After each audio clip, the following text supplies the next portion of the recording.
Mon meilleur souvenir, c'est quand on a commencé le challenge, donc où on a rencontré les bénévoles qui devaient travailler avec nous, etc.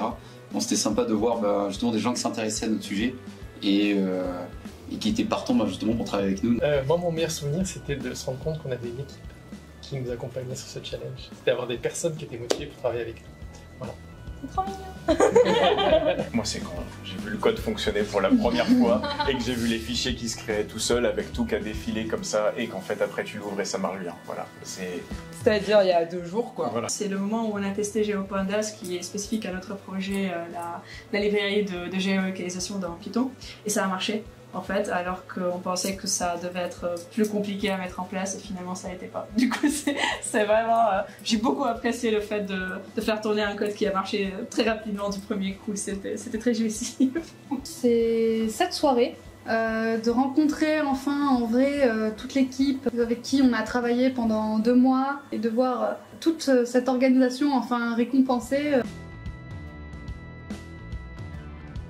Nous on avait Martin du coup qui avait fait une très bonne présentation, le porteur du projet, et il dit à la fin, bah voilà, là je clique, bon vous voyez ça marche. Bah en fait c'est ça marche là à la fin qui pour moi était la plus grande réussite en fait. Bon, d'avoir réussi à livrer le truc en temps et en heure, sans trop de stress à la fin. Déjà d'être arrivé au bout.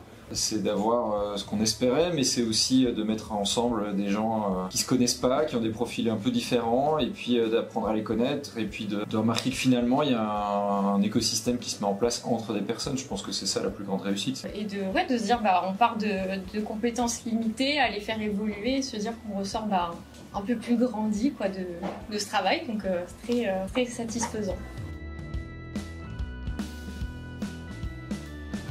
L'équipe. Dès le début, on a pu s'organiser. Il faut faire des efforts en fait pour la vulgarisation. On se rend compte que nos données, que notre domaine n'est pas facile à comprendre et qu'il faut faire de plus en plus d'efforts pour rendre les choses accessibles à tous. Déjà tout le travail de préparation qui a été fait en amont, je pense qu'il faut saluer de la part des porteurs de projets.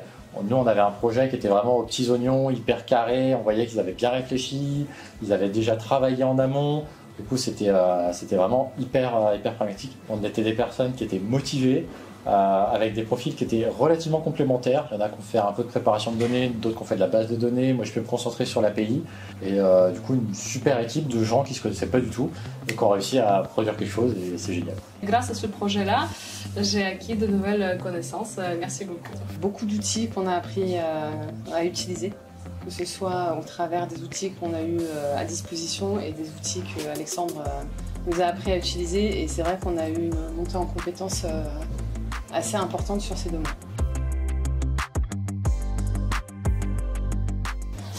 Moi, sûrement orienter mes secteurs de prédilection, plus orienter mes choix vers l'intérêt général.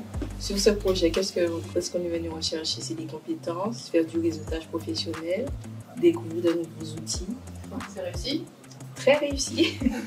Moi, ça m'a énormément donné envie de coder ou d'en connaître plus sur tout ce qui est traitement des données, etc. Ouais, sur ça, je sens que ça m'a ouvert sur un autre champ de compétences, sur plein d'autres thématiques. Donc la suite, essayer d'insuffler ça dans le reste de l'équipe pour que ça prenne et puis que ça germe. Mais on se rend compte que c'était possible et qu'on a envie de le faire.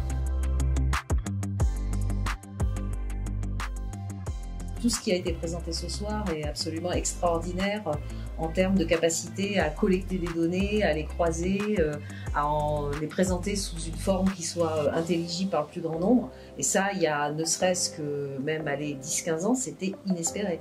Alors moi, j'ai été étonné par la variété et la qualité des profils des personnes qui se sont engagées dans ce défi, donc qui en plus de leur travail viennent donner du temps. Est-ce que c'était des citoyens qui prenaient ça sur leur temps personnel? Est-ce que c'était des experts avec quelles compétences? En fait, il y avait juste des équipes avec un but commun et après, comment ils sont organisés, comment ils ont réussi à faire ça en quelques mois, j'en ai aucune idée, mais je suis hyper impressionné. Les gens qui se connaissent pas, genre là, je les entendais discuter après le challenge et se dire, en fait, je me suis fait des amis, j'ai appris, j'ai trouvé confiance dans des compétences que j'avais appris qui je pensais servir à rien, j'ai trouvé du sens dans mon travail. C'est assez extraordinaire que ça ait fonctionné et que ça ait donné les résultats qu'on a pu voir ce soir. C'est vrai que c'est assez fou aussi en termes d'aventure humaine. En juste 2 mois, les projets sont sont aboutis, les API existent, les interfaces existent.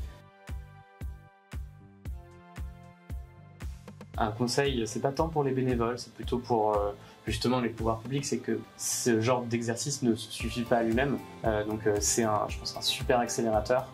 Et maintenant, il y a encore plein de choses à inventer pour faire en sorte que ça fonctionne vraiment, quoi. En fait, à sortir des choses relativement consensuelles, sans beaucoup de difficultés, malgré le fait qu'on provienne tous d'horizons extrêmement différents. Et je trouve ça extrêmement encourageant pour la suite pour laquelle il y a effectivement d'énormes challenges en termes de pérennisation et puis de capitaliser sur cet élan extraordinaire qui a été donné par ce challenge. Même si vous n'êtes pas expert, ni data scientist, ni data engineer, ni data analyst, venez, n'hésitez pas à vous lancer dans cette aventure, quelles que soient vos compétences sur la data.